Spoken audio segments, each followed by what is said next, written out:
الحمد للہ کفا وسلام علی عبادہ الذین اصطفى اما بعد فاعوذ باللہ من الشیطان الرجیم بسم اللہ الرحمن الرحیم ولا تباشروہن وانتم عاکفون فی المساجد۔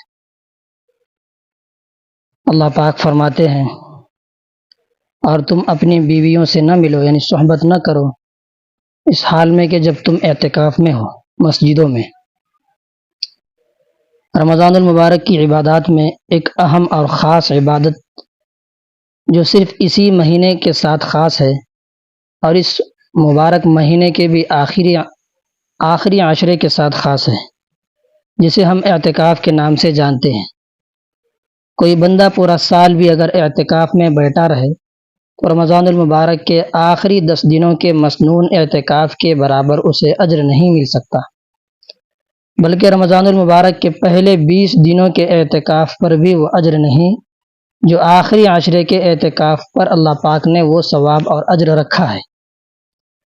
دوسری چیز یہ ہے کہ اعتکاف مسنون ہے جو صرف مسجدوں ہی میں ہوتا ہے اور اس کے لیے نیت کرنا بھی ضروری ہے۔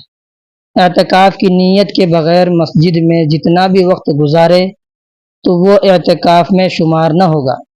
اعتکاف کے دنوں میں ایک تو شب قدر میں بیدار رہنے اور نمازوں میں قیام کرنے کی آسانی ہو جاتی ہے، یعنی شب قدر کی تلاش میں آسانی ہو جاتی ہے۔ دوسرے، مخلوق سے تعلق کم سے کم ہو جاتا ہے اور پروردگار کی طرف پوری توجہ رہتی ہے، دل و جان سے، جسم اور زبان سے عبادت اور تلاوت میں مشغولیت رہتی ہے۔ یہ در پر جا پڑھنے والی بات ہے۔ اس شریف میں ہے، عائشہ رضی اللہ عنہا فرماتی ہیں نبی اکرم صلی اللہ علیہ وسلم رمضان کے آخری عشرے کا اعتکاف فرمایا کرتے تھے، یہاں تک کہ اللہ تعالیٰ نے آپ کو وفات دے دی۔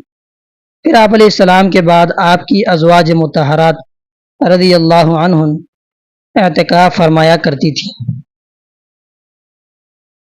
ایک حدیث میں حضرت ابو ہریرہ رضی اللہ عنہ فرماتے ہیں کہ نبی کرم صلی اللہ علیہ وسلم ہر سال رمضان المبارک میں 10 دن اعتکاف فرماتے تھے، اور جس سال آپ علیہ السلام کا وصال مبارک ہوا اس سال آپ علیہ السلام نے 20 دن کا اعتکاف فرمایا۔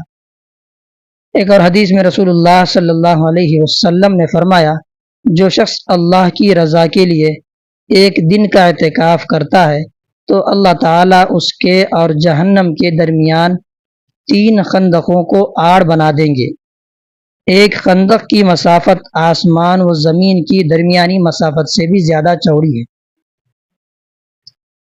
اعتکاف سے متعلق کچھ مسائل ہیں۔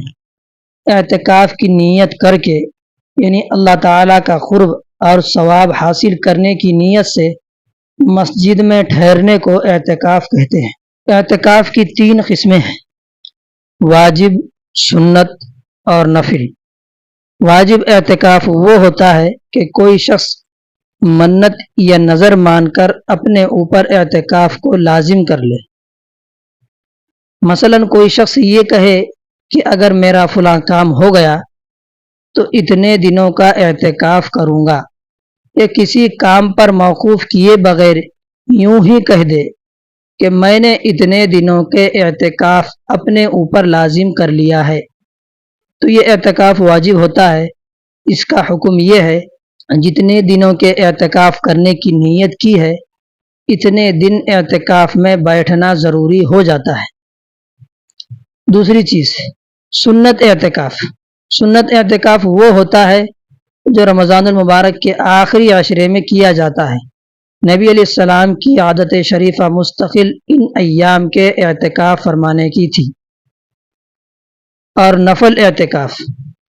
نفل اعتکاف وہ ہوتا ہے کہ اس کے لیے نہ کوئی وقت متعین ہے نہ دنوں کی تعداد، جتنے دنوں کا اعتکاف کرنے کو جی چاہے کر لے، حتیٰ کہ اگر کوئی شخص ساری زندگی کے نفلی اعتکاف کی نیت کر لے تب بھی جائز ہے، اور کم سے کم جتنے مدت کے لیے بھی چاہے نفلی اعتکاف کیا جا سکتا ہے۔ اللہ پاک ان چیزوں کو سمجھنے کی، عمل کی توفیق عطا فرمائے۔